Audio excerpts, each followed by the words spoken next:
ഓരോ വോട്ടും LDF വരും. എല്ലാം ശരിയാകും. അഴിമതിരഹിത കേരളത്തിൽ ഓരോ വോട്ടും LDF.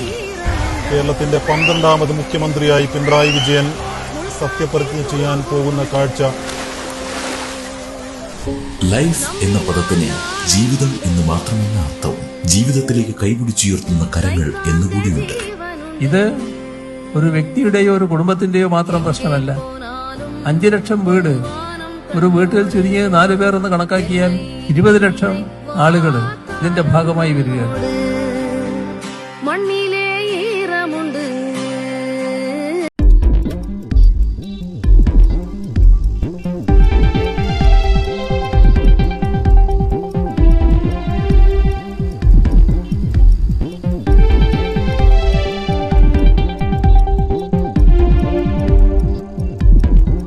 ആസാദി വാർത്തയുടെ നൈറ്റ് എഡിഷന് സ്വാഗതം. നോക്കാം ഇന്നത്തെ പ്രധാനപ്പെട്ട വിശേഷങ്ങൾ.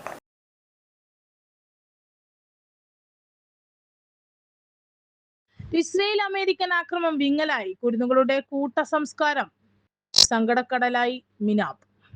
കണ്ണും മനസ്സു നിറച്ചു ജില്ലാ പഞ്ചായത്ത് ബജറ്റ്. വിദ്യാഭ്യാസ കാർഷിക മേഖലയ്ക്ക് മുൻതൂക്കം. സ്ത്രീ സൗഹൃദം. കേരളത്തിലേക്ക് രവൻ റെഡ്ഡി ഒഴുക്കുന്നത് കോടികൾ. തെലങ്കാനയിൽ പെൻഷന് പോലും പണമില്ല.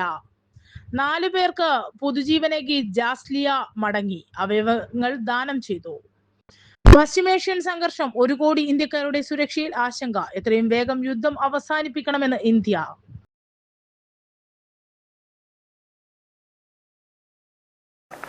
വിശദമായ വാർത്തകളിലേക്ക് പോകാം. ലോകത്തെ ഒന്നടങ്കം കണ്ണീരാഴ്ത്തിക്കൊണ്ട് ഇറാനിലെ മിനാബ് നഗരത്തിൽ നിന്നുള്ള ദൃശ്യങ്ങൾ പുറത്തുവന്നു. സ്വപ്നങ്ങളും നിഷ്കളങ്കതയും ബാക്കിയാക്കി ജീവിതം എന്തെന്നറിയും മുമ്പ് പൊലിഞ്ഞുപോയ കുരുന്നു ജീവനുകൾ ലോക മനസാക്ഷിയെ നടക്കുന്നതായിരുന്നു. മിനാബിലെ പെൺപള്ളിക്കൂടത്തിന് നേരെ ഇസ്രായേലും അമേരിക്കയും സംയുക്തമായി നടത്തിയ ആസൂത്രിത ആക്രമണത്തിൽ 165 വിദ്യാർത്ഥികളും ജീവനക്കാരുമാണ് കൊല്ലപ്പെട്ടത്. ഈ പിഞ്ചുദേഹങ്ങൾ ഒന്നിച്ച് അടക്കം ചെയ്യാൻ തയ്യാറാക്കിയ കൂട്ടക്കുഴികളുടെ ദൃശ്യങ്ങൾ ഈ യുദ്ധകാലത്ത് ഏറ്റവും ഭയാനകമായ കാഴ്ചയായി മാറി.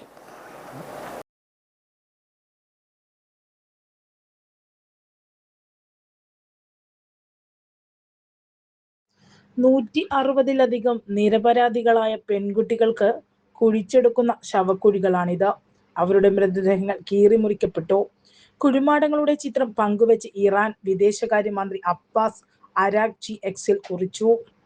ശനിയാഴ്ച ഇറാനിൽ US-ഉം ഇസ്രയേലും സംയുക്തമായി നടത്തിയ ആക്രമണത്തിലാണ് സ്കൂൾ കെട്ടിടത്തിനുള്ളിലെ കുഞ്ഞുങ്ങളും ജീവനക്കാരും കൊല്ലപ്പെട്ടത്.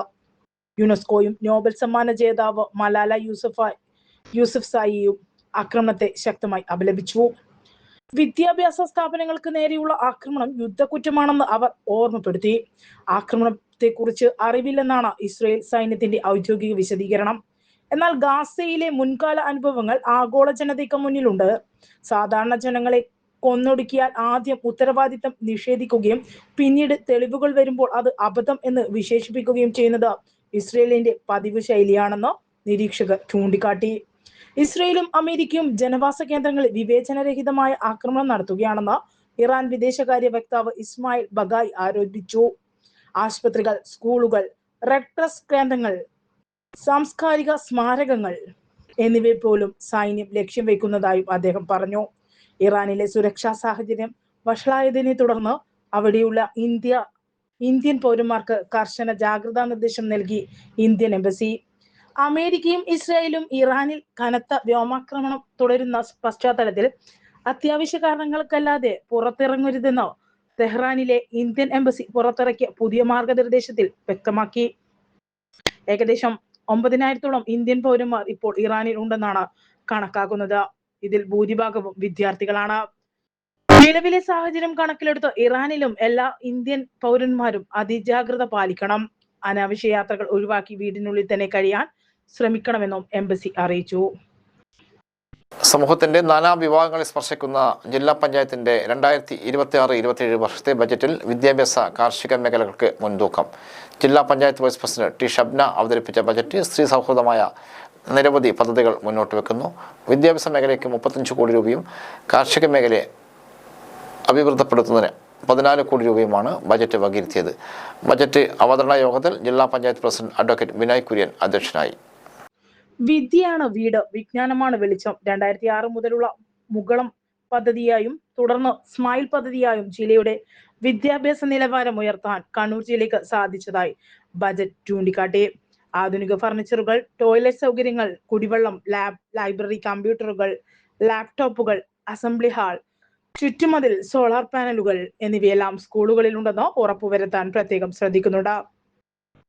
കിടപ്പിലായ വിദ്യാർത്ഥികൾക്ക് വിദ്യാലയ അനുഭവം ഒരുക്കുന്ന സ്പേസ് പദ്ധതിക്ക് 3 ലക്ഷം രൂപ ബജറ്റിൽ നീക്കിവച്ചിരുന്നു. സയൻസ് പാർക്കിൽ പഠനോപകരണങ്ങളുടെയും പ്രദർശന വസ്തുക്കളുടെയും നിർമ്മാണം എന്ന പദ്ധതിക്കായി 2 ലക്ഷം രൂപ വകയിരുത്തുന്നു. കാർഷിക മേഖലയ്ക്ക് 14 കോടി, ആരോഗ്യ മേഖലയ്ക്ക് 11.5 കോടി, ക്ഷീരോത്പാദന മേഖലയിൽ 2.25 കോടി, മത്സ്യബന്ധന മേഖലയ്ക്ക് 60 ലക്ഷം, ABC പദ്ധതിക്ക് 1 കോടി, ABC കേന്ദ്രത്തിന്റെ സർജറി യൂണിറ്റിയുടെ പ്രവർത്തനങ്ങൾക്കായി 1.25 കോടി രൂപയും, ABC ഷെൽട്ടർ നിർമ്മാണത്തിന് ഗ്രാമം, ബ്ലോക്ക് പഞ്ചായത്തുകൾ ധനസഹായം നൽകുന്നതിന് 20 ലക്ഷം രൂപയും, ജില്ലാ വെറ്റിനറി കേന്ദ്രത്തിന് 47 ലക്ഷം രൂപയും നീക്കിവെച്ചു. വ്യവസായ പാർക്കിന് ഭൂമിക്ക് 1 കോടി രൂപ, CDSൽ ഒരു സംരംഭ പദ്ധതിക്ക് 1 കോടി. സ്ത്രീയുടെ കരുത്ത്, സമൂഹത്തിന്റെ ശക്തി, ഒരു CDSൽ ഒരു സംരംഭം പദ്ധതിക്ക് 1 കോടി രൂപയും, വിവിധ വനിതാ സംരംഭങ്ങളുടെ ഉൽപ്പാദിപ്പിച്ച് നിർമ്മിച്ചതുമായ ഉൽപ്പന്നങ്ങൾ വിപണിയിൽ എത്തിക്കുന്നതിന് ഷീകാർട്ട് ഒരുക്കുന്നതിന് 20 ലക്ഷം രൂപയും വകയിരുത്തി. കേരളത്തിൽ കഴിഞ്ഞ വർഷങ്ങളിലായി ഉണ്ടായ പ്രകൃതി ദുരന്തങ്ങൾ വർദ്ധിച്ചു വരുന്ന സാഹചര്യത്തിൽ പരിസ്ഥിതി സംരക്ഷണ പ്രവർത്തനങ്ങൾ ഏറ്റെടുക്കുന്നതായിട്ടുണ്ട്. പൊതുസ്ഥാപനങ്ങളെ പരിസ്ഥിതി സൗഹൃദവും കുറഞ്ഞ കാർബൺ ഉൽപാദനവുമുള്ള സംവിധാനങ്ങളാക്കി മാറ്റുക എന്ന ഉദ്ദേശത്തോടു കൂടി net zero carbon emission reduction project നടപ്പിലാക്കുന്നതിന് 10 ലക്ഷം രൂപ വകയിരുത്തി. റോഡുകൾക്ക് 25 കോടി, ജില്ലാ പഞ്ചായത്ത് റോഡുകളുടെ അറ്റകുറ്റപ്പണിക്ക് 45 കോടി രൂപയും, ജില്ലാ പഞ്ചായത്ത് റോഡുകളുടെ പട്ടികജാതി പട്ടികവർഗ വിഭാഗങ്ങൾക്കായി 11.25 കോടി, ജില്ലയുടെ വിദ്യാഭ്യാസ മുന്നേറ്റത്തിന് ഊന്നൽ നൽകിക്കൊണ്ട് 35 കോടി രൂപ ബജറ്റിൽ നീക്കിവെച്ചത് ഏറെ പ്രശംസനീയമായ ഒരു ചുവടുവെപ്പാണെന്നും കർഷകർ വലിയ പ്രതിസന്ധി നേരിടുന്ന കാലഘട്ടത്തിൽ കാർഷിക മേഖലയ്ക്കായി വലിയ തുക മാറ്റിവെച്ചത് ഏറെ ശ്രദ്ധേയമായ കാര്യമാണെന്ന് ബജറ്റ് ചർച്ചയിൽ അംഗങ്ങൾ ചൂണ്ടിക്കാട്ടി. ജില്ലയിലെ പ്രധാന അസംസ്കൃത വിഭവമായ കശുവണ്ടി നാട്ടിൽ തന്നെ സംസ്കരിക്കുന്നതിനായുള്ള സംസ്കരണ കേന്ദ്രം ആരംഭിക്കുന്നതിനുള്ള DPRന് തുടക്കമിട്ടത് പ്രാദേശിക സാമ്പത്തിക വികസനത്തിന് വലിയ മാറ്റമുണ്ടാക്കുമെന്നും ചർച്ച വിലയിരുത്തി. ലൈഫ് ഭവന പദ്ധതി, വയോജനക്ഷേമം, വർക്കിംഗ് വിമൻസ് ഹോസ്റ്റൽ എന്നിവയ്ക്കും പട്ടികജാതി പട്ടികവർഗ ബജറ്റിന്റെ സാമൂഹിക പ്രതിബദ്ധത വ്യക്തമാക്കുന്നു. ജില്ലാ പഞ്ചായത്ത് സ്റ്റാൻഡിംഗ് കമ്മിറ്റി ചെയർപേഴ്സൺമാരായ Rajani Mohan, P Raveendran, A Pradeepan, Bobby അനച്ചേരിയിൽ, ജില്ലാ പഞ്ചായത്ത് മെമ്പർമാരായ KV Shakeel, Leju Jayadevan, PV Jayasree, George Joseph, PP Reji, Kodippoyil Musthafa, Joji Varghese Vattoli, Iritty block panchayat president MP Sarala, VVV Pavithran, K Anusree, Navya Suresh, Iritty block panchayat president MP Sarala, Edakkad block panchayat president KV Biju എന്നിവർ ചർച്ചയിൽ സംസാരിച്ചു.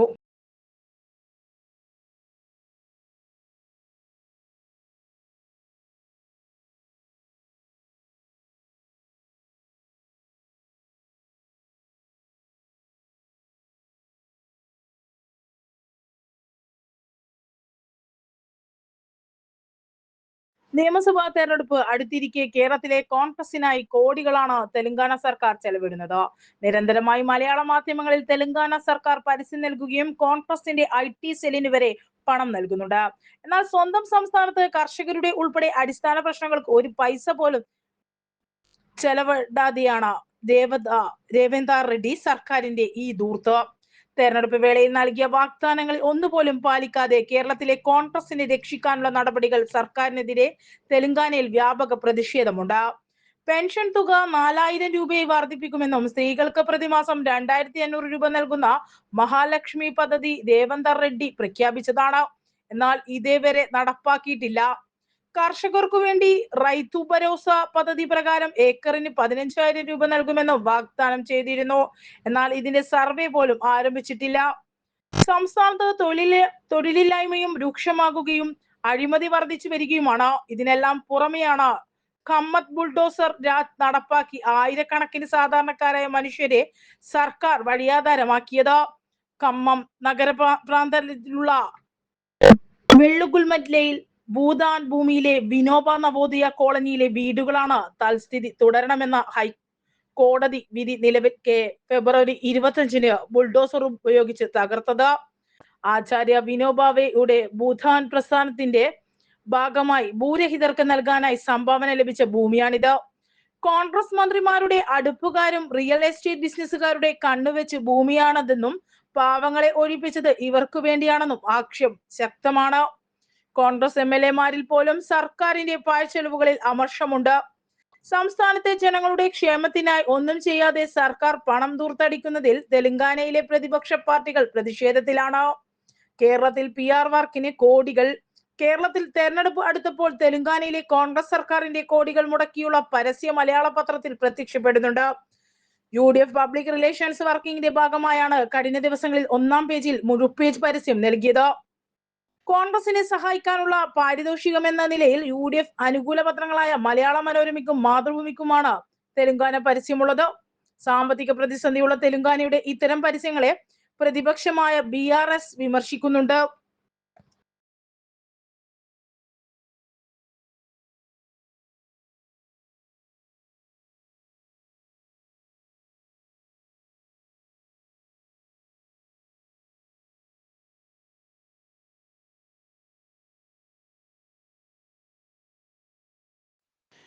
അഴീക്കോട് വിഷൻ 2K31 വികസന സ്വപ്നങ്ങളിലേക്ക് മണ്ഡലത്തിന്റെ ഭാവി വികസന ദിശ നിർണ്ണയിക്കാൻ അഴീക്കോട് വിഷൻ 2K31 വികസന ചർച്ച സംഘടിപ്പിച്ചു. പുതിയൊരു മാഗ്നറ്റ് ഹോട്ടലിൽ നടന്ന പരിപാടിയിൽ വിവിധ മേഖലകളിലെ പ്രമുഖർ പങ്കെടുത്തു. മണ്ഡലത്തിന്റെ സമഗ്ര വികസനത്തിനായുള്ള ആശയങ്ങളും പൊതുജനങ്ങളിൽ നിന്നുള്ള നിർദ്ദേശങ്ങളും ശേഖരിക്കുക എന്ന ലക്ഷ്യത്തോടെ നടത്തിയ ചർച്ചയിൽ ഭാവി അഴീക്കോടിനെ മുന്നേറ്റത്തിന്റെ പാതയിലേക്ക് നയിക്കാനുള്ള ക്രിയാത്മക നിർദ്ദേശങ്ങളാണ് ഉയർന്നത്. രാഷ്ട്രീയ, സാമൂഹിക, സാംസ്കാരിക, വ്യാവസായിക മേഖലകളിലെ പ്രതികൾ ചർച്ചകളിൽ പങ്കാളികളായി. കഴിഞ്ഞ 5 വർഷങ്ങളായി സർക്കാർ മണ്ഡലത്തിൽ നടപ്പാക്കിയ വികസന പ്രവർത്തനങ്ങളുടെ വിശദാംശങ്ങൾ വീഡിയോ ദൃശ്യങ്ങളോടൊപ്പം KV സുമേഷ് MLA അവതരിപ്പിച്ചു. 5962 കോടി രൂപ ചെലവിൽ 443 പദ്ധതികളാണ് ഇതിനകം നടപ്പാക്കിയതെന്ന് MLA പറഞ്ഞു. നീർക്കടവ് മേഖലയിൽ മത്സ്യത്തൊഴിലാളികൾക്കായി mini fishing landing centre, Chal ബീച്ചിന്റെ ബ്ലൂ ഫ്ലാഗ് നേട്ടം, പുലുപ്പിക്കട ടൂറിസം പദ്ധതി, ചിറക്കൽ ചിറ നവീകരണം, തീരദേശ ഹൈവേ വികസനം, സർക്കാർ സ്കൂളുകളുടെ നവീകരണം, ചെറുശ്ശേരി സ്മാരക നിർമ്മാണം, കൊക്കുളങ്ങര പള്ളി നവീകരണം എന്നിവ ഉൾപ്പെടെ നിരവധി പദ്ധതികളുടെ പുരോഗതി MLA വിശദീകരിച്ചു. മലബാർ ഗ്രീൻഫീൽഡ് ഇന്റർനാഷണൽ തുറമുഖ പദ്ധതി സംസ്ഥാന സർക്കാർ അംഗീകരിച്ചു കഴിഞ്ഞതായും പദ്ധതി യാഥാർത്ഥ്യമാകുന്നതോടെ ഉത്തര മലബാറിന്റെ വികസന രംഗത്ത് വൻ മുന്നേറ്റമുണ്ടാകുമെന്നും MLA പറഞ്ഞു. അഴീക്കൽ തുറമുഖം യാഥാർത്ഥ്യമായാൽ വ്യവസായ മേഖലയ്ക്ക് വലിയ ഗുണം ചെയ്യുമെന്ന് വെസ്റ്റേൺ ഇന്ത്യ മാനേജിംഗ് ഡയറക്ടർ മൈൻ മുഹമ്മദ് അഭിപ്രായപ്പെട്ടു. പുതിയ തലമുറയുടെ ആരോഗ്യ സംരക്ഷണത്തിനായി അഴീക്കോട് ഫിറ്റ്നസ് സെന്ററുകൾ ആരംഭിക്കണമെന്നും വയോജനങ്ങളുടെ മാനസിക സമ്മർദ്ദം കുറയ്ക്കാൻ പഞ്ചായത്ത് തലത്തിൽ ഹാപ്പിനെസ് സെന്ററുകൾ തുടങ്ങണമെന്നും ശൗര്യചക്ര PV മനേഷ് നിർദ്ദേശിച്ചു. യുവാക്കൾക്ക് സംരംഭങ്ങൾ തുടങ്ങാൻ പിന്തുണയും മാർഗനിർദ്ദേശവും നൽകണമെന്നും ചർച്ചയിൽ അഭിപ്രായമായിരുന്നു. കണ്ണൂർ സെൻട്രൽ ജയിൽ മ്യൂസിയം സ്ഥാപിക്കൽ, ചണ്ടഗ്രാമം പദ്ധതി യാഥാർത്ഥ്യമാക്കൽ തുടങ്ങിയ നിർദ്ദേശങ്ങളും ഉയർന്നു. Block panchayat president P Prasanthan, Chirakkal panchayat president Kollam Mohanan, Azhikode panchayat president K Sanilla, ജില്ലാ പഞ്ചായത്ത് അംഗം KV ഷക്കീൽ, മുൻ MLA-മാരായ M പ്രകാശൻ, TV രാജേഷ് എന്നിവർ സംസാരിച്ചു. ഫാറൂഖ് കോളേജിന് വിജയം. Kannur second division Kerala premier ലീഗിൽ FC ഇൻ ബെറ്റ കൊല്ലം ഫാറൂഖ് കോളേജ് കോഴിക്കോട് തമ്മിലുള്ള മത്സരത്തിൽ ഏകപക്ഷീയമായ 3 ഗോളുകൾക്ക് ഫാറൂഖ് കോളേജ് FC ഇൻ ബെറ്റ കൊല്ലത്തെ പരാജയപ്പെടുത്തി. കളിയുടെ 8 മിനിറ്റിൽ തന്നെ കോളേജിന്റെ മുഹമ്മദ് സിയാസ് ആദ്യ ഗോൾ നേടി. 2-ാം പകുതിയിൽ 50-ാം മിനിറ്റിൽ മുഹമ്മദ് സിയാസ് തന്നെ ഫാറൂഖ് കോളേജിന്റെ 2ാമത്തെ ഗോൾ നേടി. 56-ാം മിനിറ്റിൽ ഫാറൂഖ് കോളേജിന്റെ മുഹമ്മദ് അമീൻ 3ാമത്തെ ഗോൾ നേടി. ഫാറൂഖ് കോളേജിന്റെ വിജയം 3-0 എന്ന നിലയിൽ ഉയർത്തി. ഇന്നത്തെ കളിയുടെ താരമായി ഫാറൂഖ് കോളേജിന്റെ മുഹമ്മദ് സിയാൻ തിരഞ്ഞെടുത്തു. നാളെ ബുധനാഴ്ച കണ്ണൂർ ജവഹർ സ്റ്റേഡിയത്തിൽ second division Kerala premier league ഫുട്ബോളിൽ Luca soccer club Malappuram little flower football academy തിരുവനന്തപുരത്തെ നേരിടും. പശ്ചിമേഷ്യയിൽ അനുദിനം രൂക്ഷമാകുന്ന സംഘർഷാവസ്ഥ എത്രയും വേഗം അവസാനിപ്പിക്കണമെന്ന് ഇന്ത്യ. മേഖലയിൽ താമസിക്കുന്ന ഏകദേശം 1 കോടിയോളം വരുന്ന ഇന്ത്യൻ പൗരന്മാരുടെ സുരക്ഷയിൽ രാജ്യം വലിയ ആശങ്ക രേഖപ്പെടുത്തി. US ഇസ്രായേൽ ആക്രമണങ്ങളെ തുടർന്ന് മേഖലയിലുണ്ടായ അസ്ഥിരത ഇന്ത്യൻ സമ്പദ് വ്യവസ്ഥയെ നേരിട്ട് ബാധിക്കുമെന്ന വിലയിരുത്തലിലാണ് രാജ്യം. സമുദ്രപാതകളിലെ കപ്പലുകൾക്ക് നേരെയുള്ള ആക്രമണങ്ങളെ ഇന്ത്യ ശക്തമായി അപലപിച്ചു. ഇത്തരം ആക്രമണങ്ങളിൽ ഇന്ത്യൻ പൗരന്മാർക്ക് ജീവൻ നഷ്ടമായ സാഹചര്യം അതീവ ഗൗരവകരമാണെന്ന് വിദേശകാര്യ മന്ത്രാലയം വ്യക്തമാക്കി. മേഖലയിലെ സമാധാനം പുനഃസ്ഥാപിക്കേണ്ടത് അനിവാര്യമാണ്. 1 കോടിയിലധികം വരുന്ന നമ്മുടെ പൗരന്മാരുടെ സുരക്ഷയ്ക്കാണ് ഇന്ത്യ പ്രഥമ പരിഗണന നൽകുന്നതെന്ന് മന്ത്രാലയം പ്രസ്താവനയുടെ അറിയിച്ചു. വിദേശ രാജ്യങ്ങളിലെ ഇന്ത്യൻ എംബസികളും കോൺസുലേറ്റുകളും പൗരന്മാരുമായി നിരന്തരം സമ്പർക്കം പുലർത്തുന്നുണ്ട്. നിലവിലെ സാഹചര്യങ്ങൾ ഇന്ത്യ സൂക്ഷ്മമായി നിരീക്ഷിച്ചു വരികയാണെന്നും രാജ്യ താൽപ്പര്യങ്ങൾ സംരക്ഷിക്കുന്നതിന് ആവശ്യമായ തീരുമാനങ്ങൾ കൈക്കൊള്ളുന്നുവെന്നും അധികൃതർ അറിയിച്ചു. യുദ്ധം നീണ്ടുപോകുന്നത് ക്രൂഡ് ഓയിൽ ഇറക്കുമതിയെയും ആഗോള വിപണിയെയും ബാധിക്കുമെന്നതിനാൽ നയതന്ത്ര തലത്തിലുള്ള ഇടപെടലുകളും ഇന്ത്യ ശക്തമാക്കിയിട്ടുണ്ട്.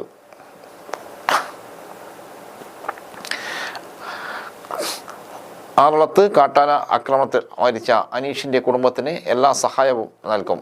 കുട്ടികളുടെ വിദ്യാഭ്യാസം സർക്കാർ ഏറ്റെടുക്കാൻ ശുപാർശ. ആറള ഫാമിൽ കാട്ടാന ആക്രമണത്തെ തുടർന്ന് മരിച്ച അനീഷിൻ്റെ കുടുംബത്തിന് എല്ലാ സഹായവും ഉറപ്പ് ആക്കുമെന്നും ഇത്തരം സംഭവങ്ങൾ ആവർത്തിക്കാതിരിക്കാനുള്ള നടപടികൾ ഊർജിതമാക്കുമെന്നും കളക്ടറേറ്റിൽ നടന്ന യോഗത്തിൽ തീരുമാനമായി. അഡ്വക്കേറ്റ് സണ്ണി ജോസഫ് MLA, ജില്ലാ കളക്ടർ അരുൺ കെ വിജയൻ എന്നിവരുടെ നേതൃത്വത്തിൽ അനീഷിൻ്റെ കുടുംബാംഗങ്ങൾ, വിവിധ ആദിവാസി സംഘടനാ പ്രതിനിധികൾ, ജനപ്രതിനിധികൾ, ഉദ്യോഗസ്ഥർ എന്നിവയെ പങ്കെടുപ്പിച്ച് നടന്ന യോഗത്തിലാണ് തീരുമാനം. അനീഷിൻ്റെ കുടുംബത്തിന് നഷ്ടപരിഹാരം, മക്കളുടെ പഠനം, ആനമതിൽ നിർമ്മാണം, സോളാർ ഫെൻസിംഗ്, അറ്റകുറ്റപ്പണികൾ, കാടുകൾ വെട്ടിത്തെളിക്കൽ, കൃഷി രീതിയിലെ മാറ്റങ്ങൾ എന്നിങ്ങനെ 10ഓളം പ്രധാന ആനയുടെ ആക്രമണത്തിൽ മരണപ്പെട്ട അനീഷിൻ്റെ കുടുംബത്തിന് നഷ്ടപരിഹാരം നൽകുന്ന കാര്യത്തിൽ അടിയന്തര നടപടികൾ സ്വീകരിക്കാനും ജില്ലാ കളക്ടർ പറഞ്ഞു. ഇക്കാര്യത്തിൽ മന്ത്രിയുമായോ വകുപ്പ് സെക്രട്ടറിയുമായും സംസാരിക്കും. ഫാമിലെ പ്രവർത്തനങ്ങളുടെ നടത്തിപ്പിന് ഒരു സ്പെഷ്യൽ ഓഫീസറെ ചുമതലപ്പെടുത്തിയിട്ടുണ്ട്. അദ്ദേഹം ആഴ്ചയിലൊരിക്കൽ ഫീൽഡിൽ തലത്തിൽ യോഗം ചേർന്ന് പുരോഗതി വിലയിരുത്തും. മരണപ്പെട്ട അനീഷിൻ്റെ കുടുംബത്തിന് നഷ്ടപരിഹാരം ഉടൻ ലഭ്യമാക്കുന്നതിനുള്ള നടപടികൾക്കായും അനീഷിൻ്റെ മക്കൾ എവിടെ വരെ പഠിക്കാൻ ആഗ്രഹിക്കുന്നുവോ അതുവരെയുള്ള പഠനത്തിൻ്റെ മുഴുവൻ ചെലവും വകുപ്പ് ഏറ്റെടുക്കാനുള്ള നടപടികൾ സ്വീകരിക്കാനും വകുപ്പിന് ശുപാർശ നൽകിയിട്ടുണ്ടെന്ന് ITDP project officer Rajesh Kumar അറിയിച്ചു. അഞ്ചരക്കണ്ണി പഞ്ചായത്തിന് സുപോഷിത് ഗ്രാമപഞ്ചായത്ത് അവാർഡ്. വനിതാ ശിശു വികസന വകുപ്പ് പോഷൻ അഭിയാൻ പദ്ധതിയുടെ ഭാഗമായി കേന്ദ്ര സർക്കാരിൻ്റെ സുപോഷിത് ഗ്രാമപഞ്ചായത്ത് അവാർഡിന് അഞ്ചരക്കണ്ടി അർഹരായി. മികച്ച പ്രവർത്തനം കാഴ്ചവെച്ച രാജ്യത്തെ 1000 പഞ്ചായത്തുകളിൽ ഒന്നായാണ് അഞ്ചരക്കണ്ടി തിരഞ്ഞെടുക്കപ്പെട്ടത്. 1 ലക്ഷം രൂപയും ഗ്രാൻഡും വിജയികൾക്ക് ലഭിക്കും. ഏപ്രിൽ 2 ഡൽഹിയിൽ നടക്കുന്ന പരിപാടിയിൽ കേന്ദ്ര വനിതാ ശിശു വികസന വകുപ്പ് മന്ത്രി അവാർഡുകൾ വിതരണം ചെയ്യും. സ്ത്രീകളുടെയും കുട്ടികളുടെയും ആരോഗ്യ സൂചികകൾ മെച്ചപ്പെടുത്തുന്നതിന് ഗ്രാമപഞ്ചായത്തുകൾക്കിടയിൽ ആരോഗ്യകരമായ മത്സരം പ്രോത്സാഹിപ്പിച്ചുകൊണ്ട് പോഷകാഹാര കുറവില്ലാത്ത ഭാരതം സൃഷ്ടിക്കുകയാണ് പദ്ധതിയുടെ ലക്ഷ്യം.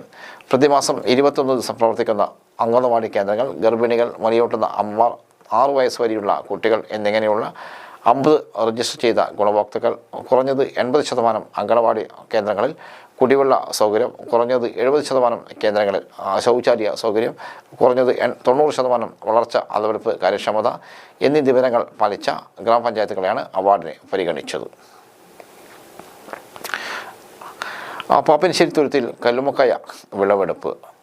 കണ്ണൂർ ജില്ലാ പഞ്ചായത്തിൻ്റെ വാർഷിക പദ്ധതിയിൽ ഉൾപ്പെടുത്തി നടപ്പാക്കിയ കല്ലുമക്കായ കൃഷിയുടെ ജില്ലയിലെ വിളവെടുപ്പ് കണ്ണൂർ ജില്ലാ പഞ്ചായത്ത് പ്രസിഡന്റ് അഡ്വക്കേറ്റ് ബിനോയ് കുര്യൻ ഉദ്ഘാടനം ചെയ്തു. പാപ്പനശ്ശേരി തുരുത്തിയിൽ നടന്ന പരിപാടിയിൽ വളവട്ടണം പഞ്ചായത്ത് പ്രസിഡന്റ് VKC ജംഷീർ അധ്യക്ഷയായി.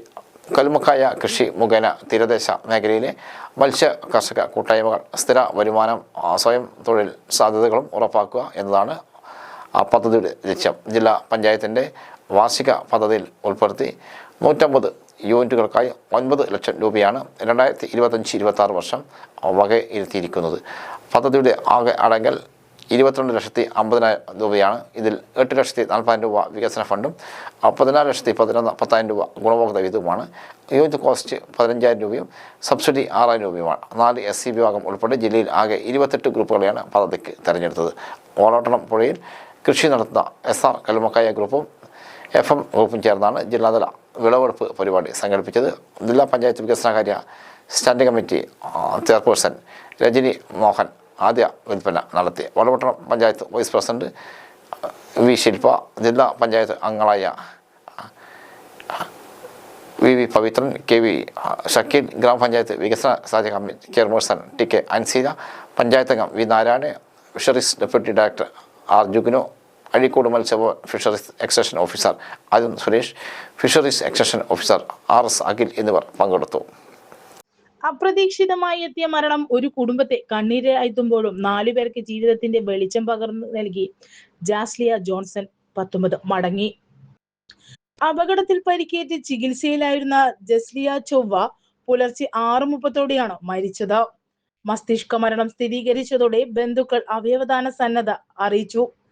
ജാസ്ലിയയുടെ അച്ഛൻ പ്രകാരം സർക്കാർ സംവിധാനമായ കേസോട്ടോ വഴിയാണ് അവയവദാന പ്രക്രിയകൾ ഏകോപിപ്പിച്ചത്. ജാസ്ലിയയുടെ കരൾ ആലുവ രാജഗിരി ആശുപത്രിയിൽ ചികിത്സയിലുള്ള രോഗിക്കും വൃക്കകൾ കോട്ടയം മെഡിക്കൽ കോളേജ്, അമൃത ആശുപത്രി എന്നിവിടങ്ങളിലേക്കും നേത്രപടലം അങ്കമാലി ലിറ്റിൽ ഫ്ലവർ ആശുപത്രിക്കും കൈമാറും. എടവനക്കാട് സ്വദേശിയായ ജാസ്ലിയ അങ്കമാലി മോർണിംഗ് സ്റ്റാർ കോളേജിലെ 2ാം വർഷ ബികോം വിദ്യാർത്ഥിനിയായിരുന്നു. പഠനത്തോടൊപ്പം പാർട്ട് ടൈം ജോലി ചെയ്തിരുന്ന ജാസ്ലിയ ഫെബ്രുവരി 28 ജോലി കഴിഞ്ഞു മടങ്ങുന്നതിനിടെയാണ് അങ്കമാലി ടെൽ ജംഗ്ഷനിൽ വെച്ച് അപകടത്തിൽപ്പെട്ടത്. കാർ ഇടിച്ചുണ്ടായ അപകടത്തിൽ ജാസ്ലിയയുടെ തലയ്ക്ക് ഗുരുതരമായ പരിക്കേറ്റിരുന്നു. പെട്രോളിംഗ് ഡ്യൂട്ടിയിലുണ്ടായിരുന്ന അങ്കമാലി പോലീസാണ് ജാസ്ലിയയെ അങ്കമാലിയിലെ സ്വകാര്യ ആശുപത്രിയിൽ എത്തിച്ചത്. പരിക്ക് അതീവ ഗുരുതരമായതിനാൽ വിദഗ്ധ ചികിത്സയ്ക്കായി രാജഗിരി ആശുപത്രിയിലേക്ക് മാറ്റി. ഡോക്ടർമാരുടെ തീവ്ര ശ്രമങ്ങൾക്കും ജാസ്ലിയയെ ജീവിതത്തിലേക്ക് തിരികെ കൊണ്ടുവരാനായില്ല. പഠനത്തോടൊപ്പം സ്പോർട്സിലും കഴിവ് തെളിയിച്ച പ്രതിഭയായിരുന്നു ജാസ്ലിയ. ഒരു സാധാരണ കുടുംബത്തിന്റെ പ്രതീക്ഷയായി മോർണിംഗ് സ്റ്റാർ കോളേജിലെത്തിയ ജാസ്ലിയ പഠനത്തോടൊപ്പം സ്പോർട്സിൽ യൂണിവേഴ്സിറ്റി തലത്തിൽ നിരവധി മെഡലുകളും നേടി. ഒരു മാസത്തിനിടെ കേരളത്തിൽ നടക്കുന്ന 3ാം അവയവദാനമാണിത്. സംസ്ഥാനത്തെ ഏറ്റവും പ്രായം കുറഞ്ഞ അവയവദായിക ചരിത്രം സൃഷ്ടിച്ച ആലിന്റെയും Chadayamangalam block panchayat LD clerk ജിജിന്റെയും അവയവങ്ങളാണ് ഫെബ്രുവരി കേസോട്ടോ വഴി ദാനം ചെയ്തത്. 10 മാസം പ്രായമുള്ള ആലിൻ ഷെറിൻ എബ്രഹാം ഫെബ്രുവരി 13 മരിച്ചത്. മസ്തിഷ്ക മരണം സംഭവിച്ചതിനെ തുടർന്ന് കുട്ടിയുടെ അച്ഛൻ പത്തനംതിട്ട മല്ലപ്പള്ളി സ്വദേശി അരുൺ എബ്രഹാമും അമ്മ ഷെറിൻ ആൻഡ് ജോണും അവയവദാനത്തിൽ സന്നദ്ധ അറിയിക്കുകയായിരുന്നു. കരൾ, 2 വൃക്ക, ഹൃദയവാൾ, 2 നേത്രപടലങ്ങൾ എന്നിവയാണ് ദാനം ചെയ്തത്. ഫെബ്രുവരി 24 മസ്തിഷ്ക മരണം സംഭവിച്ച ജിജിന്റെ നേത്രപടലങ്ങൾ, വൃക്ക, ഹൃദയം, കരൾ, പാൻട്രിയ ഗ്രന്ഥി എന്നിവയാണ് ദാനം ചെയ്തത്. കണ്ണൂർ സിറ്റി പോലീസിന് പുതിയ ആസ്ഥാന മന്ദിരം ഉദ്ഘാടനം നാളെ. കണ്ണൂർ സിറ്റി പോലീസിൻ്റെ ആധുനിക വൽക്കരണത്തിൻ്റെ ഭാഗമായി നിർമ്മിച്ച സിറ്റി പോലീസ് ആസ്ഥാനം ഉൾപ്പെടെയുള്ള വിവിധ കെട്ടിടങ്ങളുടെയും ഉദ്ഘാടനം നാളെ വൈകിട്ട് 3 മണിക്ക് മുഖ്യമന്ത്രി പിണറായി വിജയൻ ഓൺലൈനായി നിർവഹിക്കും. കണ്ണൂർ സിറ്റി ജില്ലാ പോലീസ് ആസ്ഥാനത്ത് നടക്കുന്ന പരിപാടിയിൽ രജിസ്ട്രേഷൻ വകുപ്പ് മന്ത്രി കടന്നപ്പള്ളി രാമേന്ദ്രൻ അധ്യക്ഷനാകും. സ്പീക്കർ അഡ്വക്കേറ്റ് AN ഷംഷീർ മുഖ്യ അതിഥിയാകും. Kannur municipal corporation mayor advocate P. Indira വിശിഷ്ട അതിഥിയായി പങ്കെടുക്കും. അഴീക്കോട് സാമൂഹ്യാരോഗ്യ കേന്ദ്രത്തിന്റെ പുതിയ കെട്ടിടത്തിന് തറക്കല്ലിട്ടു. അഴീക്കോട് സാമൂഹ്യാരോഗ്യ കേന്ദ്രത്തിന്റെ പുതിയ കെട്ടിടത്തിന്റെ ശിലാസ്ഥാപനം ആരോഗ്യ ശിശു വകുപ്പ് മന്ത്രി വീണ ജോർജ് ഓൺലൈനായി നിർവഹിച്ചു. KV സുമേഷ് MLA അധ്യക്ഷയായി. സമീപ പ്രദേശങ്ങളിലെ ആശുപത്രികളേക്കാൾ ആധുനികവും മനോഹരവുമായ ആരോഗ്യ കേന്ദ്രമായി അഴീക്കോട് സാമൂഹ്യ ആരോഗ്യ കേന്ദ്രത്തെ മാറ്റുമെന്ന് MLA പറഞ്ഞു. ജനങ്ങൾ ഏൽപ്പിച്ച ഉത്തരവാദിത്തം പൂർണ്ണ പ്രതിബദ്ധതയോടെ നിർവഹിക്കുമെന്നും പുതിയ കെട്ടിട നിർമ്മാണം സമയബന്ധിതമായി പൂർത്തിയാക്കുമെന്നും MLA പറഞ്ഞു. പഴയ കെട്ടിടത്തിന്റെ സ്ഥലം ഉപയോഗപ്പെടുത്തി ആധുനിക സൗകര്യങ്ങളോട് കൂടിയാണ് പുതിയ കെട്ടിടം നിർമ്മിക്കുന്നത്. MLA, ബ്ലോക്ക് പഞ്ചായത്ത് ഭാരവാഹികൾ, പഞ്ചായത്ത് പ്രതിനിധികൾ, ആരോഗ്യ വകുപ്പിലെ ജില്ലാ ഉദ്യോഗസ്ഥർ, സാമൂഹ്യ ആരോഗ്യ കേന്ദ്രം മെഡിക്കൽ ഓഫീസർ, NHM പ്രതിനിധികൾ എന്നിവർ പങ്കെടുത്ത യോഗത്തിലാണ് പദ്ധതിയുടെ മാസ്റ്റർ പ്ലാൻ തയ്യാറാക്കിയത്. തുടർന്ന് സർക്കാരിന് സമർപ്പിച്ച പ്രപ്പോസൽ പരിഗണിച്ചു. 15ാം ധനകാര്യ കമ്മീഷൻ ഗ്രാന്റായി 4 കോടി രൂപ അനുവദിച്ചു. ഇതിനു പുറമെ MLA ഫണ്ടിൽ നിന്നും 1 കോടി രൂപയും ബ്ലോക്ക് പഞ്ചായത്ത് ഫണ്ടിൽ നിന്നും 50 ലക്ഷം രൂപയും കൂടി വിനിയോഗിക്കുമെന്ന് KV സുമേഷ് അറിയിച്ചു. ഇതോടെ മൊത്തം 5.5 കോടി രൂപ ചെലവഴിച്ചാണ് പുതിയ സാമൂഹ്യ ആരോഗ്യ കേന്ദ്രം യാഥാർത്ഥ്യമാക്കുന്നത്. സാങ്കേതിക ഭരണാനുമതി ലഭിച്ചതോടെയാണ് നിർമ്മാണ പ്രവർത്തനങ്ങൾ ആരംഭിക്കുന്നത്. 3 നില കെട്ടിടത്തിന് ആവശ്യമായ ഫൗണ്ടേഷൻ ഉൾപ്പെടുത്തി ഗ്രൗണ്ട് ഫ്ലോർ നിർമ്മാണം പൂർത്തിയാക്കുന്ന രീതിയിലാണ് പദ്ധതി ആസൂത്രണം ചെയ്തിരിക്കുന്നത്. ഗ്രൗണ്ട് ഫ്ലോറിൽ രജിസ്ട്രേഷൻ കൗണ്ടർ, റീചെക്കപ്പ് ഏരിയ, 3 OP മുറികൾ, pharmacy, observation room, dressing room, വിശാലമായ വെയിറ്റിംഗ് ഏരിയ എന്നീ സൗകര്യങ്ങൾ സജ്ജീകരിക്കും. ഹിന്ദുസ്ഥാൻ ലൈഫ് കെയർ ലിമിറ്റഡ് ആണ് നിർമ്മാണ ചുമതല. Kannur block panchayat president P. Prasanthan, block panchayat vice president A. Reena, Azhikode grama panchayat president K. Sanila, Azhikode grama panchayat vice president K.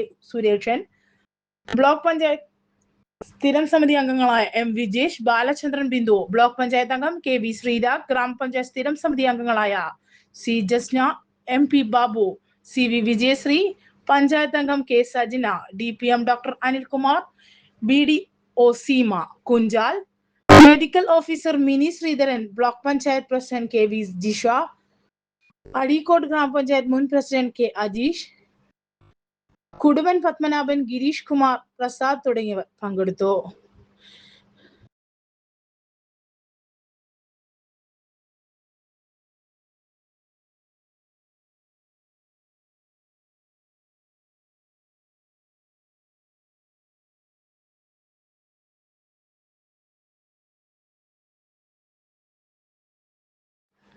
പൊങ്കാലയർപ്പിച്ച് മടങ്ങി പതിനായിരങ്ങൾ. തലസ്ഥാന നഗരിയുടെ ഹൃദയം തൊട്ട് പൊങ്കാലയർപ്പിച്ച് പതിനായിരങ്ങൾ മടങ്ങി.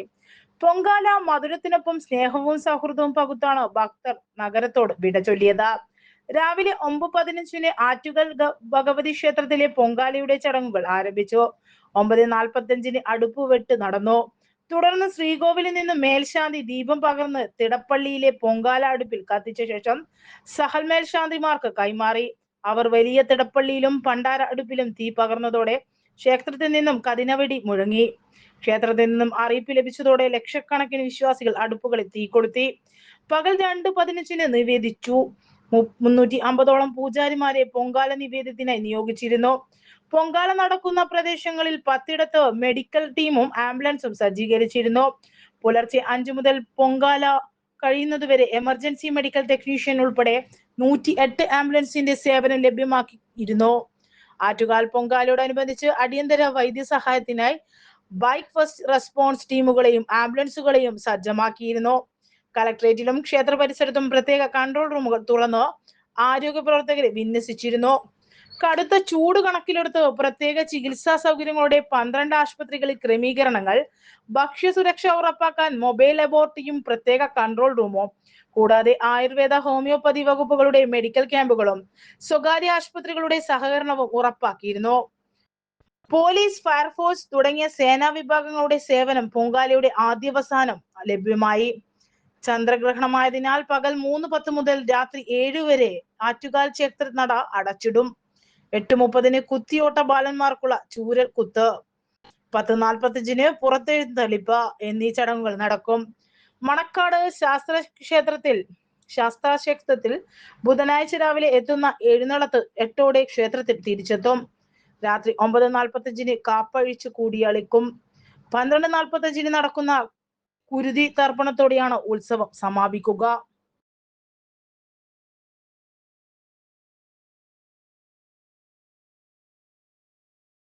ആരോഗ്യമന്ത്രിക്ക് നേരെയുള്ള ആക്രമണം, KSU പ്രവർത്തകർക്ക് ജാമ്യമില്ല.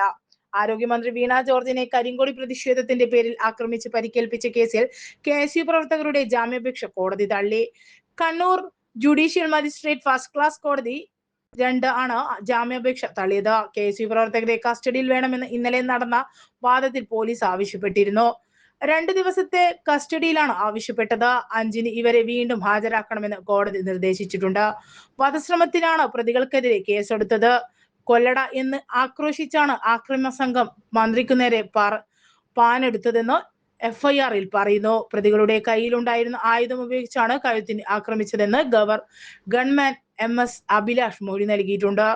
ആക്രമണത്തിന് നേതൃത്വം കൊടുത്ത KSU കോഴിക്കോട് ജില്ലാ general secretary Bidul Balan, KSU Kannur ജില്ലാ പ്രസിഡന്റ് പാനൂർ ചെണ്ടയാട്ടെ MC Athul, treasurer Mattool VV Akshay, മാടായിലെ CH മുബാസ്, മാടായിലെ അഹമ്മദ് യാസീൻ എന്നിവരാണ് പിടിയിലായിരുന്നത്.